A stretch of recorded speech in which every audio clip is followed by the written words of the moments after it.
Era la década de 1970. Un extraño simio caminaba erguido entre humanos. Su rostro era más plano que el de sus semejantes. Su actividad más tranquila. Su mirada más humana.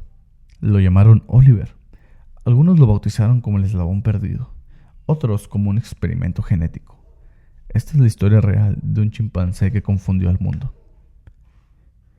Oliver nació alrededor de 1957, en algún lugar de África Central. Fue capturado en la naturaleza siendo apenas un bebé. Como muchos primates en aquella época, su destino no era la libertad, sino el espectáculo. Desde un principio se dieron cuenta que era diferente a los demás primates. Sus rasgos físicos se asemejaban más a los de un humano que a los de un chimpancé. Fue así como llamó la atención del hermano de Frank, quien lo envió a Estados Unidos con su hermano Frank y su esposa Janet. Esto debido a que tenían un centro de entrenamiento para simios. Al llegar Oliver se dieron cuenta de sus peculiaridades. Incluso caminaba en dos patas de manera completamente erguida sin que nadie más le haya enseñado. Stood up and he was always up. Very, very seldom he ever put his knuckles on the ground. If he walked like a half a block, he would walk upright. This guy, if you walk a half a block towards the end, he's can't make it, you know. Come here, Chip. Chip, come here, son. Come on. Chippy, stand up. Up. Come on, walk. Es así como la pareja decide convertirlo en un miembro más de su familia. E incluso llegaron a domesticarlo, a tal grado que aprendió a fumar cigarro, a beber refresco y algunas otras actividades propias de los humanos. Vivió durante 16 años con los Berger, hasta que se dieron cuenta que no sentía una atracción sexual hacia los demás chimpancés, sino que había desarrollado sentimientos por Janet, teniendo así reacciones violentas con ella al querer forzarla a procrear con él. Then he wanted to make love to women, you know. He'd get a hold of you, couldn't get away from it. I'd holler, help, Frank. He didn't bite or nothing. He's just going to hug me and kiss me and whatever, you know.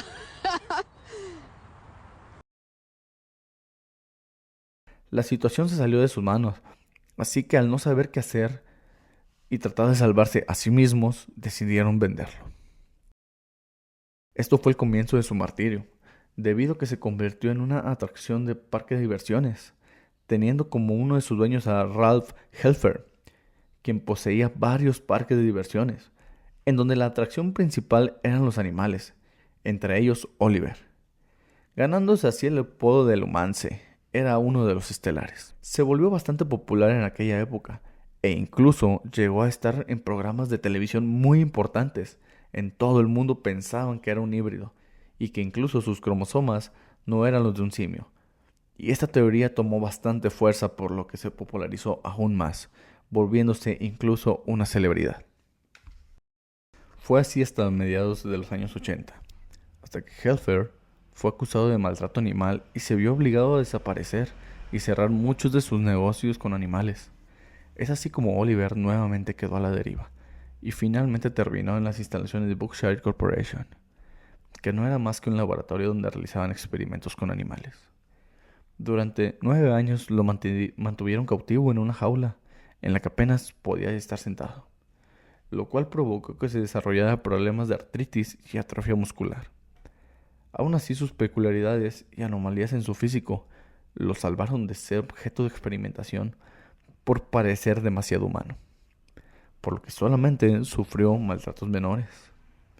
En 1996 se demostró con una prueba de ADN que Oliver sí poseía 48 cromosomas, por lo que a nivel genético no era para nada distinto a los demás simios, lo cual no explicaba sus particularidades, y su caso era aún más controversial, al no ser un verdadero híbrido, pero sí al parecerlo.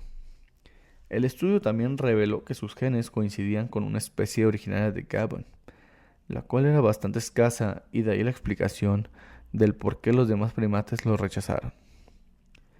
A pesar de todas las pruebas realizadas, siguió sin tener explicación la capacidad que tenía de caminar completamente erguido, ya que no sabía si lo habían aprendido por imitación en la casa de los Berger o era alguna mutación genética. Hoy en día sigue siendo un misterio, debido a que no se permitieron más pruebas con él. Sus últimos días los vivió en el santuario de primates, Primarily Primates, cerca de San Antonio, Texas. I lost total track of him. It wasn't until many years later, like 20 years later, that I came into some money, and the first thought on my mind was, I'm going to find Oliver. I called everyone I knew and everyone I didn't know, and I did finally track him down. He was only 2.5 hours away from where I was living at the time. I had found him at the Buckshire Institute. They have a lot of chimpanzees there, and they're used for experiments. And I was totally opposed to that, so I called a friend of mine in San Antonio, Texas. Donde se creía que vivía pleno y contento. Pero años después también enfrentaron cargos judiciales por maltrato animal. Oliver dejó este mundo una noche del año 2012, a la edad de 54 años, mientras dormía en su jaula. Murió como un simio, debido a que perdió su capacidad de caminar, lo cual era lo que lo hacía diferente y excepcional, pero que, debido a la crueldad humana, perdió progresivamente. Su historia nos muestra cómo su vida estuvo llena de dolor, y en todo momento no fue más que un espectáculo para quienes lo cuidan. Su historia nos muestra cómo su vida estuvo llena de dolor, y en todo momento no fue más que un espectáculo para quienes lo cuidaban, como para quienes lo veían. Oliver era diferente y nadie se explicaba por qué. Lo cierto es que así como le brindaron la atención y lo convirtieron en una celebridad, con esa misma rapidez se olvidaron de él y lo condenaron a seguir sufriendo, incluso en sus últimos días. Sin duda, es un relato que sorprende, pero más allá de lo peculiar que era, nos damos cuenta que la crueldad humana no tiene límites y que todo lo extraordinario lo convertimos en algo ordinario en un abrir y cerrar de ojos. La historia de Oliver no es simplemente la historia de un chimpancé peculiar. Es una metáfora viviente de nuestras obsesiones, prejuicios, miedos y esperanzas como especie. En él, los humanos no solo vieron un animal que caminaba erguido, vieron una posibilidad, un misterio, una frontera difusa entre lo humano y lo no humano.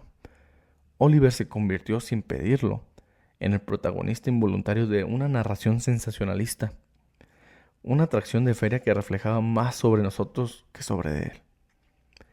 Durante años fue explotado por su diferencia. El hecho de que caminara sobre 2 piernas y tuviera una apariencia más humana fue suficiente para que muchos olvidaran que antes que cualquier cosa era un ser sintiente, un animal inteligente y social, cuya individualidad fue transformada en espectáculo y objeto de especulación pseudocientífica. ¿Qué dice eso de nosotros? El caso de Oliver también evidencia un fenómeno muy humano, nuestra constante necesidad de clasificar, definir y controlar aquello que no entendemos. En lugar de aceptar su rareza como parte de la diversidad natural, se insistió en encasillarlo, en determinar si era hombre, mono, híbrido o incluso mutante.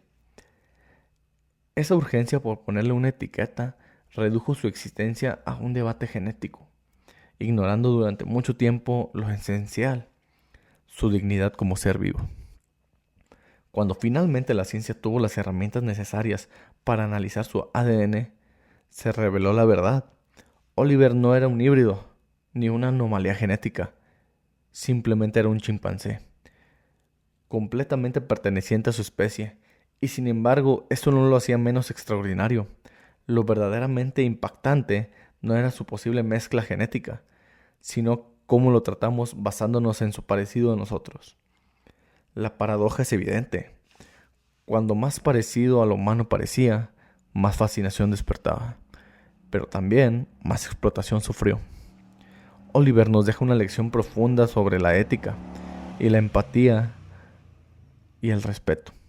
Su historia nos invita a cuestionar cómo tratamos a los animales, especialmente a aquellos cercanos evolutivamente a nosotros, porque la similitud con el ser humano debe ser condición para que un animal merezca compasión.